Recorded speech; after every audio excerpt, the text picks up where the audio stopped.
So click continue. Continue. Welcome, everybody. My name's Tammy, and I'm welcome everybody to our Thursday night. This is our first day of camp on actually our first day of film camp. So I'm excited that a few months ago I discovered Joel Gunz as I was looking for film counselors to speak to you, and interviewed him, and instantly I thought he would be great for our membership. And as part of our film counselor, he's actually an Alfred Hitchcock geek, and I'm going to let him explain everything about his background and how he came to be an Alfred Hitchcock geek. And maybe there's a few of you out there, but rest assured the rest of his lectures that he has in June and July are going to be all different, not all about Alfred Hitchcock. So after he's done, we'll go over the rest of his camps. And again, if you do register for the camps, I will be sending you a syllabus, movies that you can watch on your own.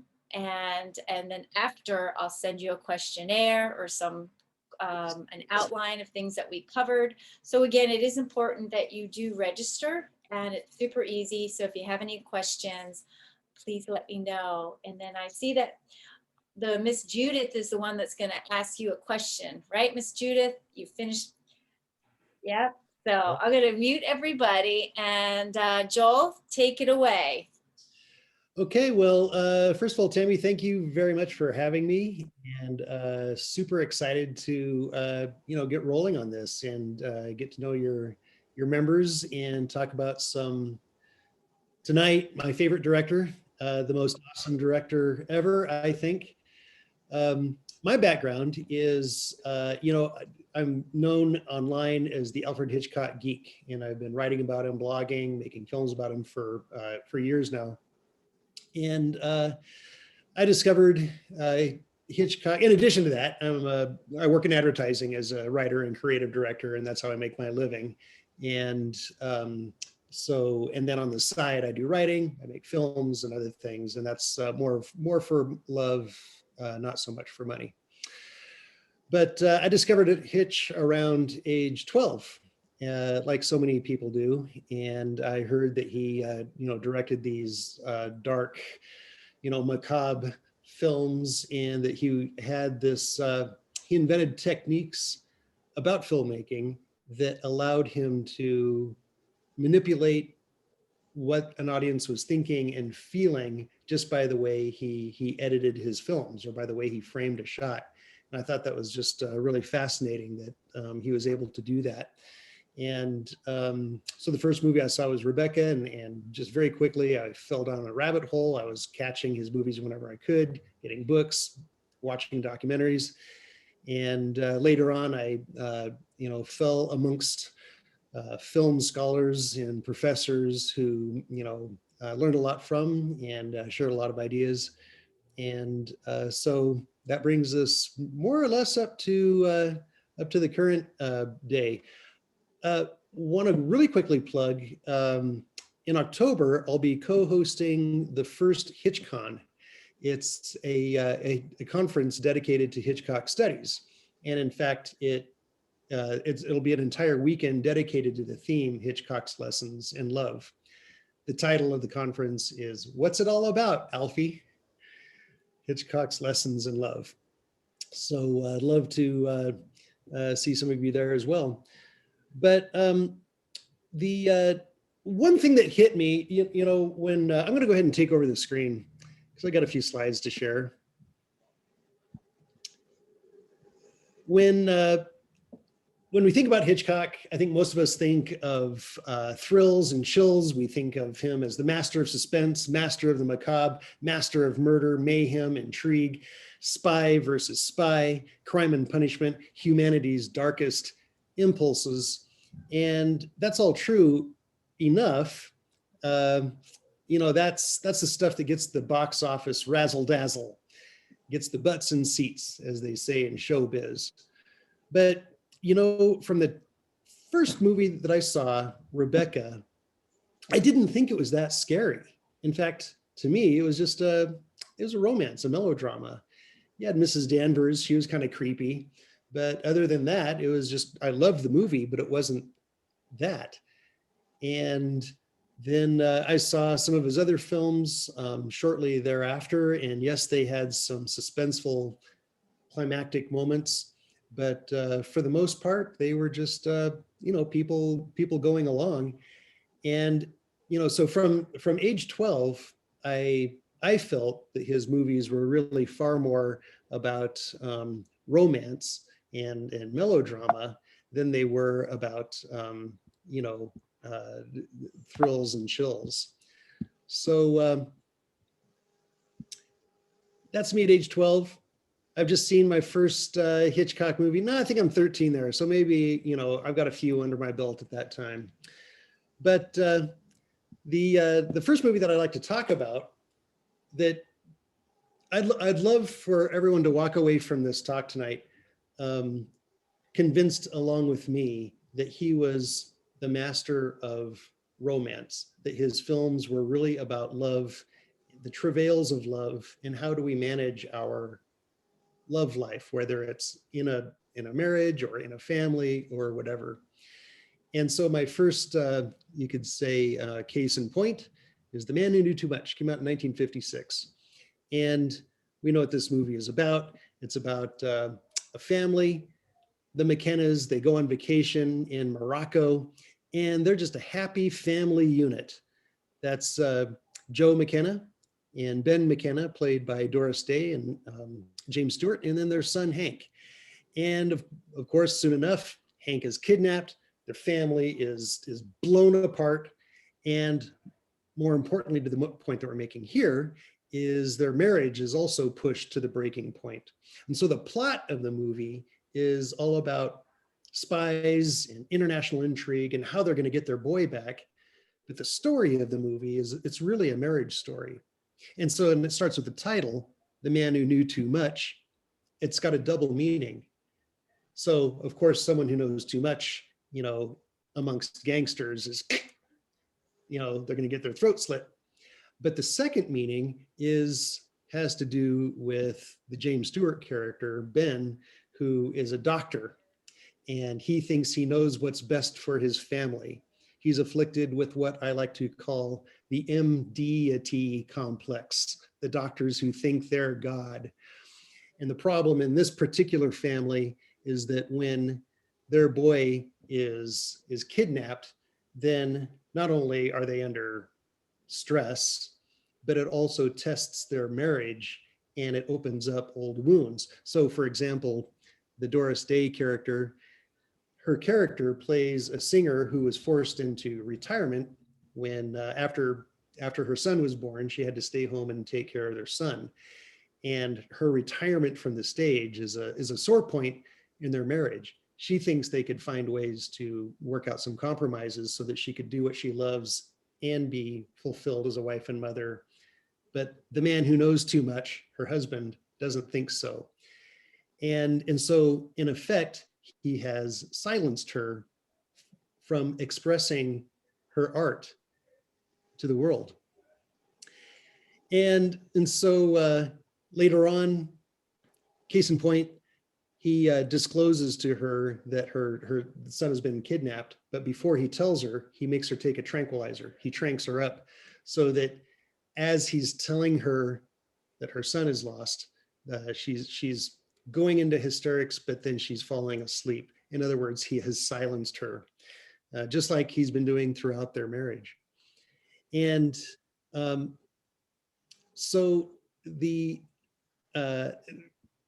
she can't be held down. And that's Hitchcock's Women, his female characters are almost across the board, strong, powerful, dynamic people.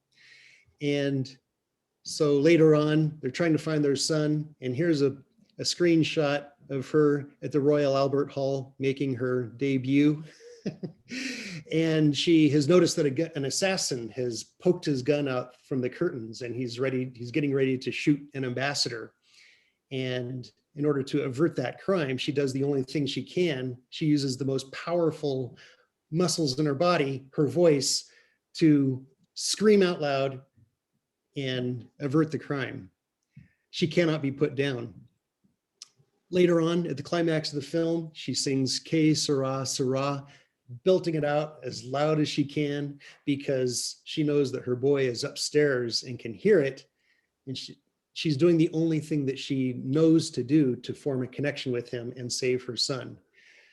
So her voice, which has been held down through their marriage, she finds it and she uses it. She saves the day and puts the family back together again. And so here's the final shot of the film. It's sort of a bookend to that intro shot. The family is finally back together. They've come back to their hotel in London, and there she is. She's also reuniting with her old showbiz buddies who are also performers. And so the movie ends on a hopeful note that maybe this will be an opportunity for Ben, after learning some humbling lessons about his wife and about himself, and that maybe she will be able to return to the stage. It's cautiously optimistic. So what's the lesson in love here?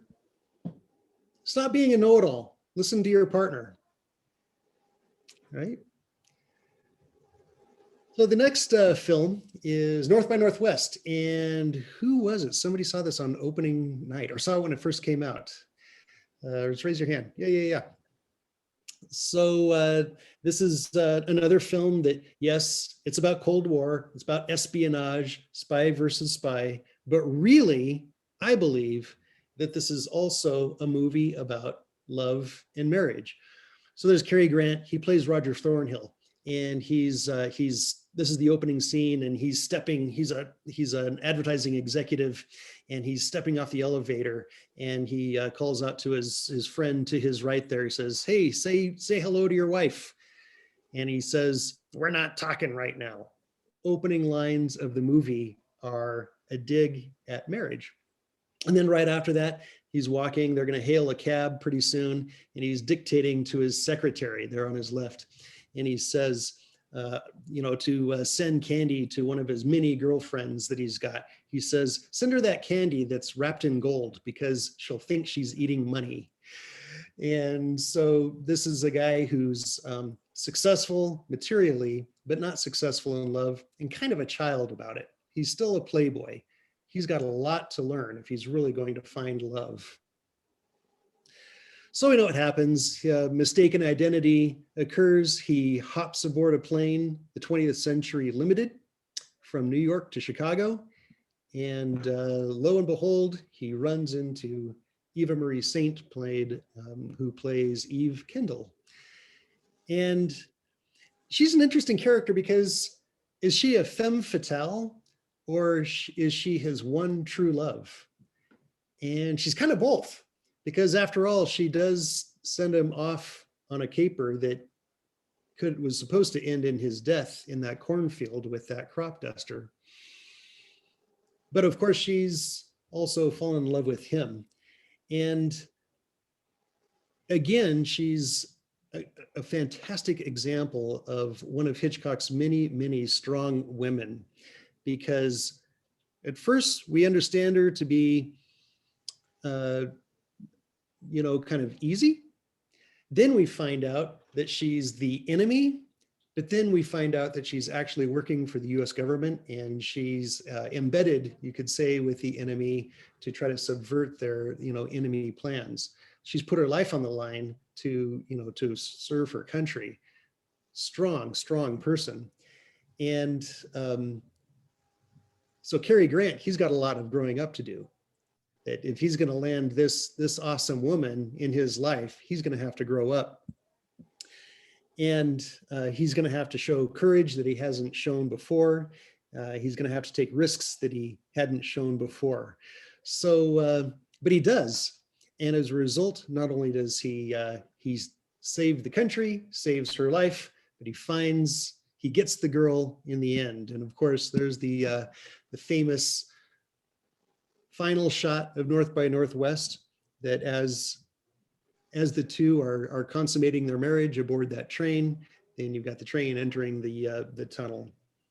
So what's the lesson here? To find true love, you got to put some skin in the game. Okay, but what I'd love to do is go back to the beginning. And The Pleasure Garden is Hitch's, this was his first film, directorial effort. He'd been in the business for a while, but he finally got promoted to director, and this was it. Came out in 1925. He was 26 years old when he directed it. And right from the beginning, he had a very mature and sober-headed view of love.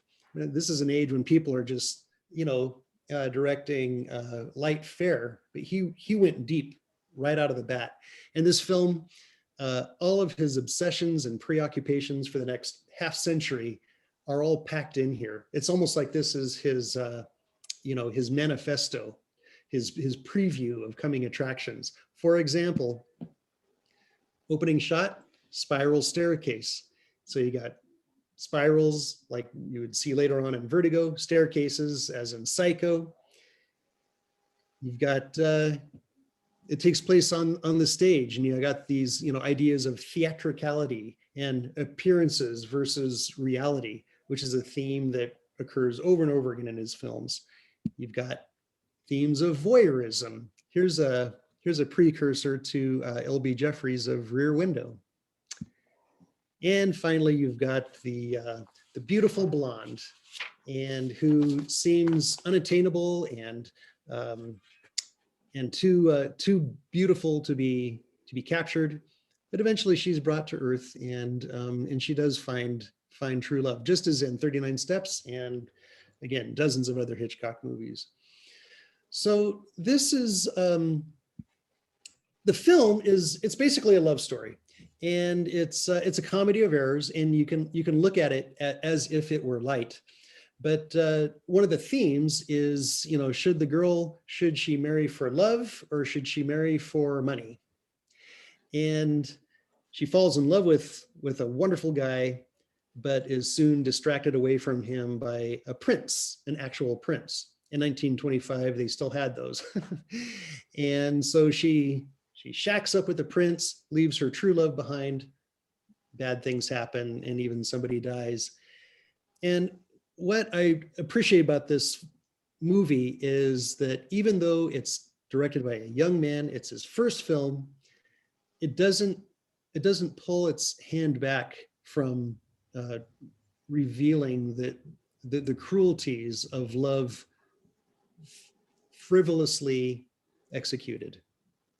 And so I think that's the lesson in love from this first film, that forget murder, love can also be an act of sadism. His third film, and this is really his big breakout, it was The Lodger, 1927, a story of the London fog. It's a slasher film, and it's about a serial killer who's on the loose in London. He's nicknamed himself the Avenger, and he always strikes on Tuesdays. And on Tuesdays, not uncoincidentally, is also show night for the Golden Curls dance show. And so Hitch gives us a montage of these girls screaming in terror, the Avengers victims, and a flashing neon sign, tonight, Golden Curls. That's the surface of the film, and that's what got people excited about it. But once again, the real story is, it's a love story. You've got there on the right of the screen, Joe, the police detective. He's got a crush on a girl named Daisy, and he also has vowed to bring the Avenger to justice. He says, when I put a rope around the Avenger's neck, I'll put a ring around Daisy's finger. So, and Daisy wasn't too thrilled with that because she doesn't like him so much.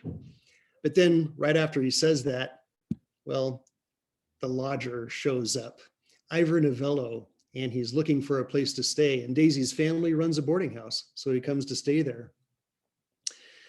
So now, and then the lodger, well, he gets a little crush on Daisy too. So once again, we've got a love triangle, the police detective and the lodger and Daisy. And what I love, I'm going to go back here for a moment because this is Hitchcock's third film. He's 27 years old when he made it.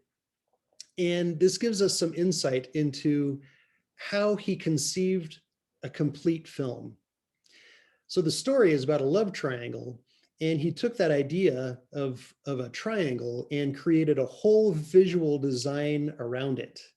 So for example, the Avenger leaves a little calling card with his victims that's enclosed in a triangle. The police map that shows where all the victims are on the map are triangles within a larger triangle. And then you've got even the title cards of the silent film are illustrated with titles, with triangles. And so that Hitchcock replicated that idea over and over again. Think of Vertigo, which is about, well, the vertigo of love, and the physical vertigo is replete, is shot through with images of spirals. And Psycho, which is all about slashing, and you see all kinds of horizontal and vertical motifs run throughout that film. So what's funny about this film is Ivor Novello was one of the hottest silent film stars ever. And Hitchcock wanted to imply that the lodger was also the Avenger, that they were one and the same. But he couldn't do that because movie stars back in that day couldn't be the heavy in a film. So he was able to leave in some ambiguity, but not enough for his taste, because this is the final kiss in the film, and the lodger has gotten the girl, they've gotten married, but what do you see there in the background? The sign is still lit, tonight, golden curls. So that's Hitch's signature touch, that maybe he's not so innocent after all. And if that's the case, what's the lesson here? In love, always be very, very careful. So Hitchcock, during his silent period, he directed 9 films, and all but one of them were just romances. Only one was a proper thriller. The rest were comedies and melodramas. But The Lodger and some of his other darker films, well, those were huge hits for him. And the box office spoke. He was very quickly pigeonholed as a director who dealt in dark matter. And but he wasn't comfortable with it. That's not all he wanted to do. And so he was able to sneak in some of these other love-oriented themes in all kinds of ways into his films. He said that, if I ever directed Cinderella, I'm typecast, because if I tried to do that, well, then audiences would be looking for a body to fall out of the carriage. Right? So I'd like to move on now to his last silent film. And this is one, if there's any of his films that you watch right after this talk, this is the one. I believe it's free if you've got Amazon Prime right now. And it's The Manxman, directed in 1930. And right from its opening shot, this is the opening title card from, where's that from? Mark 8:36 in the Bible. What shall it profit a man if he gain the whole world and lose his own soul? It's another love story. Excuse me. And it's also about a woman who has to choose between marrying for love or for money. So fascinating film because it does so much visually. It tells a story with images, and it has very few dialogue title cards. And it's just wonderful to watch how he ingeniously wove his tale through visuals. One good example of this is the lighthouse, which occurs so frequently in the movie that it's it's a character, all to itself. And you can imagine what lighthouses, what they symbolize: vigilance, offering safety but not guaranteeing it, watchfulness. And it reminds me that his film Shadow of a Doubt, 1943, the closing lines are from a detective who says that sometimes the world needs a lot of watching. It seems to go crazy every now and then. And that was made at the height of World War II, of course. So you think of a lighthouse, and I've just got a screenshot here, but you know what they look like? They swivel around and you see a world that's lit up and then it's plunged in darkness, light and darkness, light and darkness. And that oscillation of light and dark is what Hitchcock, I think, was really riffing on in this film. And we think about, in the ambiguity that could imply. In matters of love, maybe we've had a friend, they've gone through a breakup, and usually the guys sticks with the guy, the girls stick with the girl in the breakup, and it's black and white. One was the good guy, one was the bad guy. But we know that in truth, that in many cases, if not most cases, everybody's a little bit imperfect and everybody's a little bit at fault. And I think that's Hitchcock's take on it as well, that we want to see the world in black and white. We wanted to decide who's right and who's wrong. His message was, things are a little more ambiguous than that. He was more ambivalent about that. So this story involves a really messed up love triangle. Here's Pete, he's a fisherman, and he's all heart and ebullience. And then you've got, and there's Philip, and he's a lawyer, and he's ambitious, and he's smart, and he's intellectual. And the two of them have fallen for Kate. And she's beautiful and lovely, but she has some growing up to do. So Pete wants to marry her, but he knows that he can't because he doesn't make enough money as a fisherman. So he vows to go off on a journey, find his fortune, come back, get the girl. And when he approaches Kate about that, he tries to get a commitment from her that she would be, that she would wait for him while she's gone. And at first she says, she's a tease, and she says, no, I'm not going to stick with you. And he's heartbroken. And then she teasingly, then she says, yes, I'll be loyal to you. And then he perks up. And this scene, it goes back and forth as she says yes, then she says no. Meanwhile, in the background, there's that lighthouse, and it's flashing on and off in rhythm to the yes and no of her teasing. She's playing with his heart, and she's so immature she doesn't realize the damage that can cause. And so finally, she says yes to Pete, that she will wait for him. He goes off on his journey to go make his fortune. But as soon as she committed to him, she realizes that she made a promise that she's not able to keep. And so she gets together with Philip, and they have an affair. She gets pregnant. Pete comes back, says, okay, let's get married. She decides to raise the baby as Pete's. And so she decides to live a dishonest life. It's understandable. But as happens, the truth comes out. And here's a recurring refrain in Hitchcock's movies, that Pete is called out. He can't see that his own wife is carrying someone else's child. And her father says, can't you see, Pete? Can't you see? In other words, can't you see the truth that's right in front of you? And finally, they break up. Kate has to leave town with Philip because he's the only man he can get. She's the only woman he can get. And I love this shot because down there in the bottom left-hand corner, towards the corner there, you can see the two of them leaving. And on screen, their departure looks a lot like paintings we've seen of Adam and Eve expelled from the Garden of Eden. I call this an expulsion shot. And you see that kind of shot over and over in Hitchcock's movies, Vertigo and others. So what's the lesson here? After all this heartbreak and all this sadness, that hearts are not playthings, right? That love is not a game. It's serious business. Okay, so here's another great film, Rear Window. And everything about this movie is a love story. And the murder mystery that's at the heart of it is in so many ways just it's almost background. But you know what the story is. You've got James Stewart locked up, cooped up in his apartment with a broken leg. He starts looking out his window and making up stories about the people who live behind those windows in his neighborhood.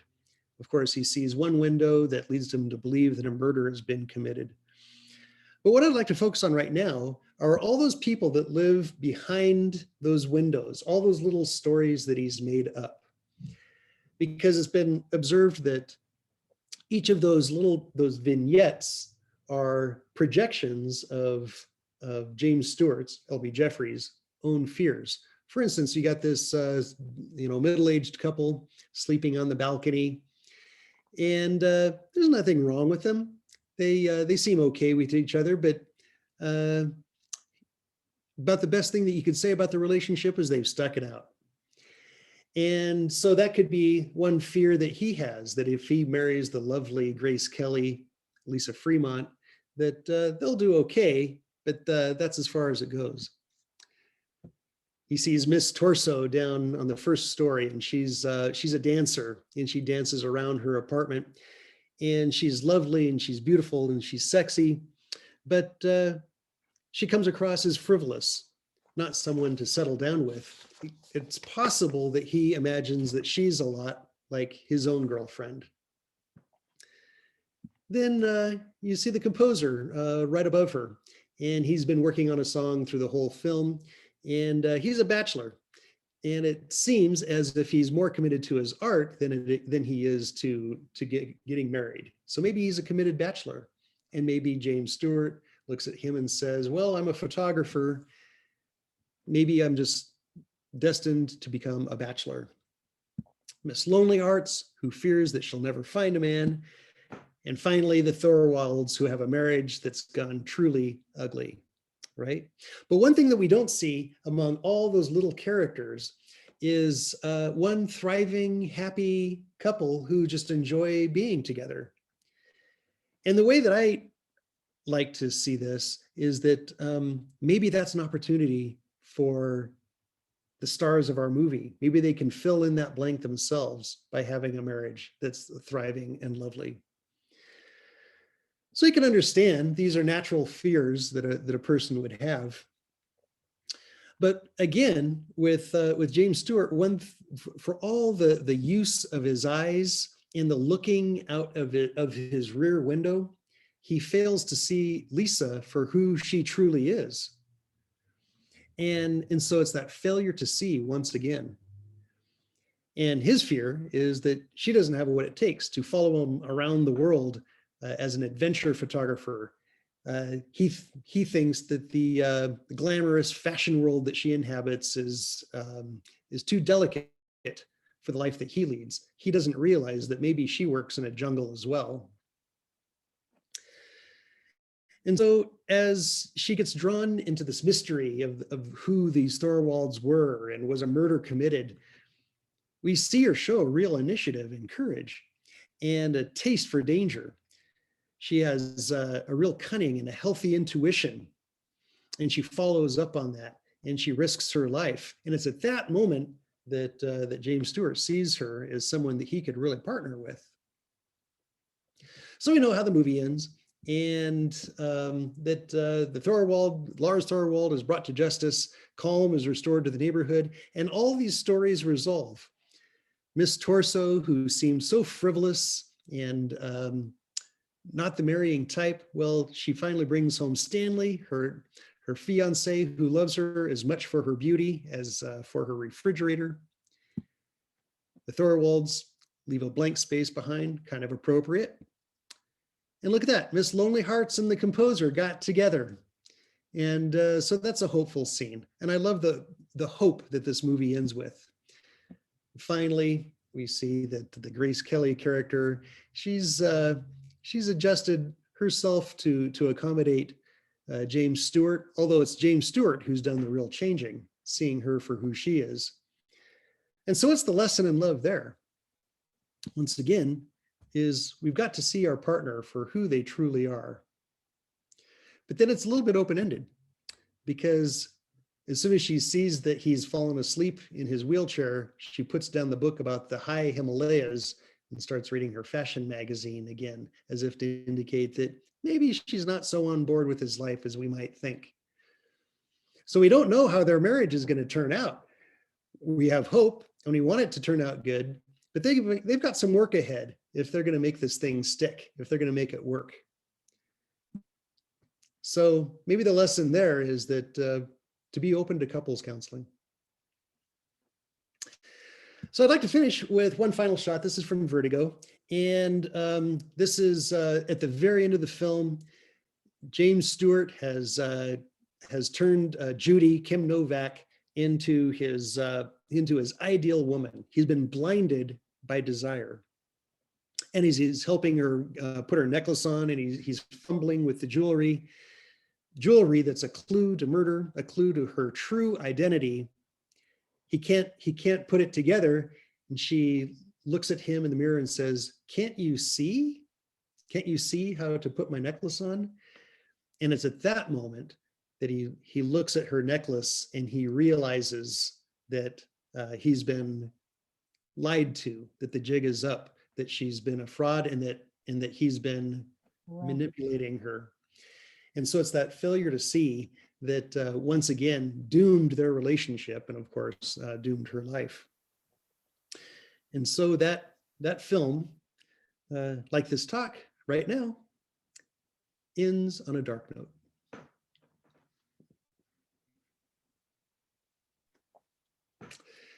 Well, that was good, everybody. Did have a lot of our members seen these films that you spoke about? Let me just go ahead and unshare the screen. So Hi. Hi. Hello. Hi.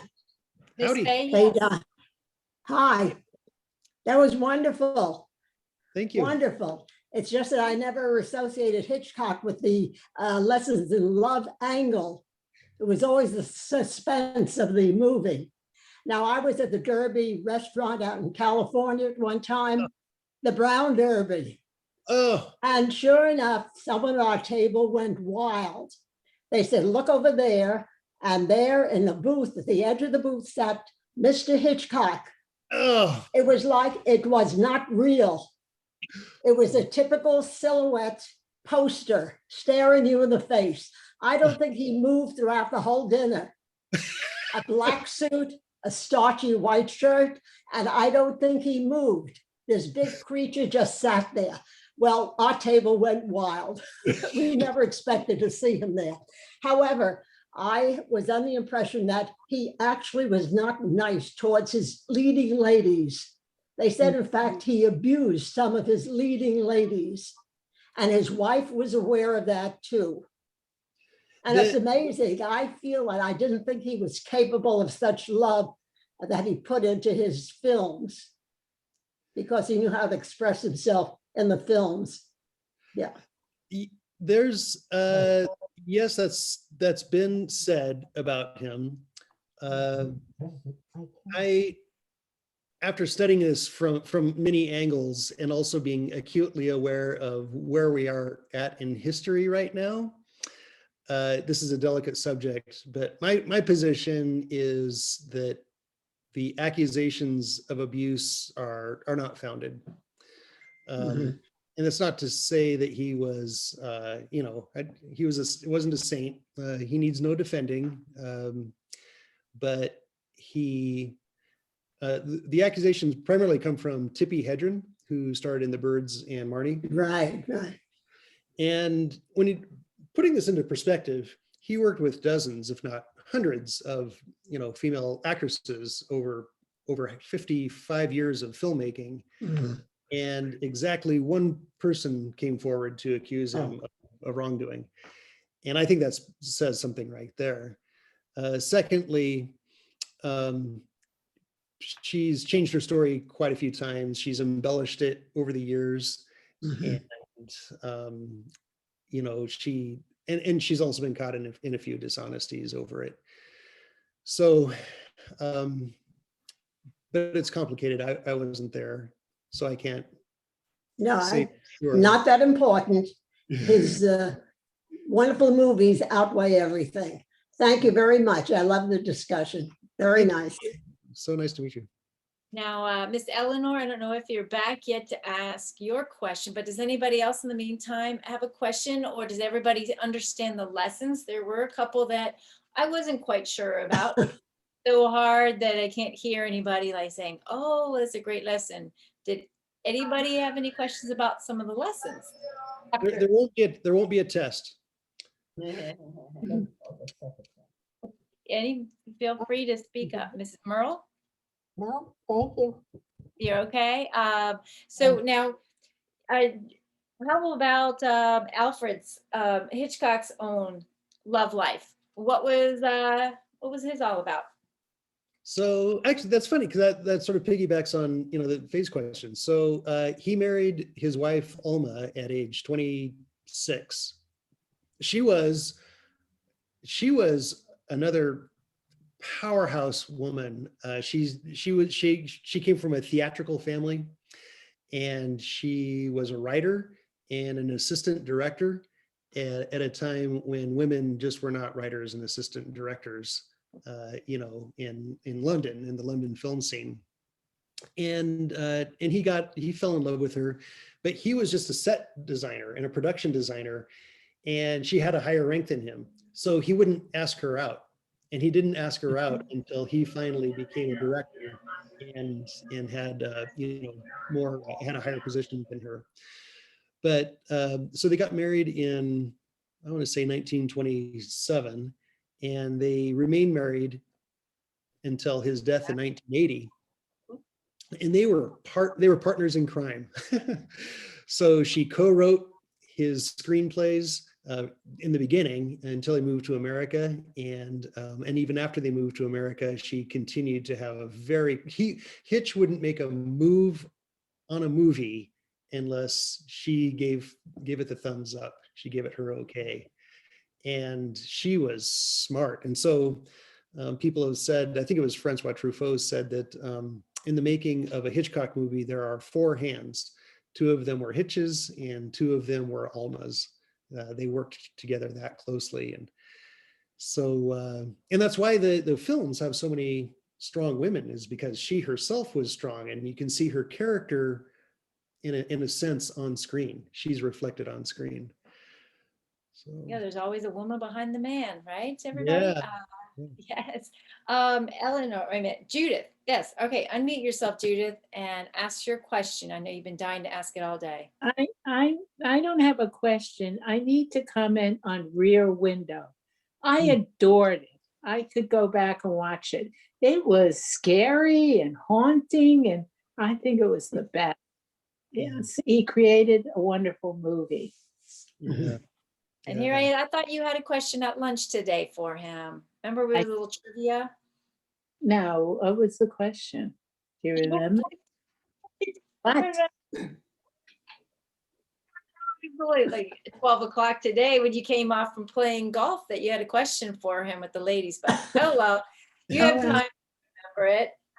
Anybody have any questions for Joel? If not, I want to go ahead and I shared, if you all understand how to reach out and open the chat, I sent a link to the syllabus. Now I'm just going to go ahead and share my screen, and I'm going to share the syllabus, and I'm going to let Joel talk to you about the classes, the camps that we're going to have. Okay, everybody. So hold on. I am sharing my screen.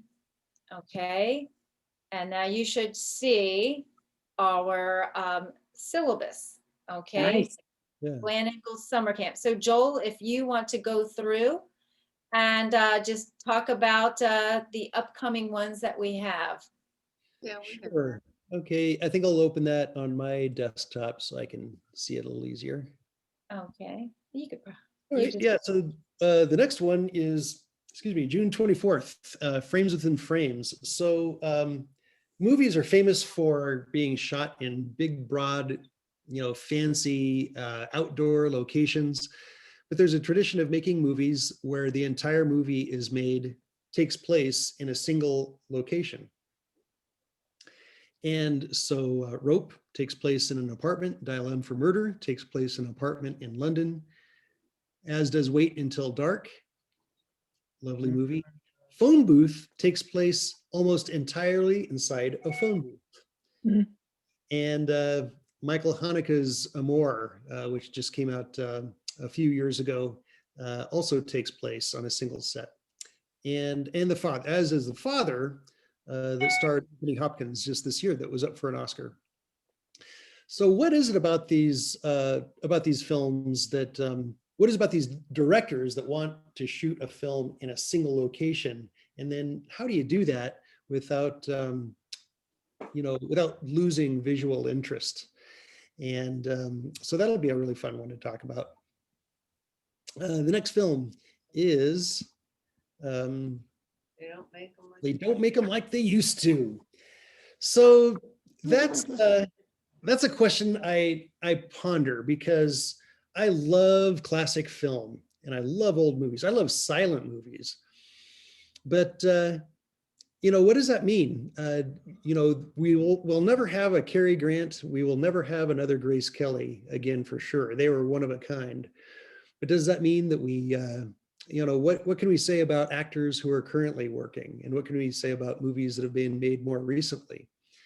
So I'd like to suggest or argue or propose or just kick around the idea that movies are being made that are just as good today as in the past. And maybe it's just a matter of perspective, and just explore that question. Then the July 22nd, musicals lost genre. What happened? Musicals made so much money for so many years, and then all of a sudden they just kind of quit making them. So what's up with that? And is that going to change? And so that's it's going to be an overview of the history of the musical.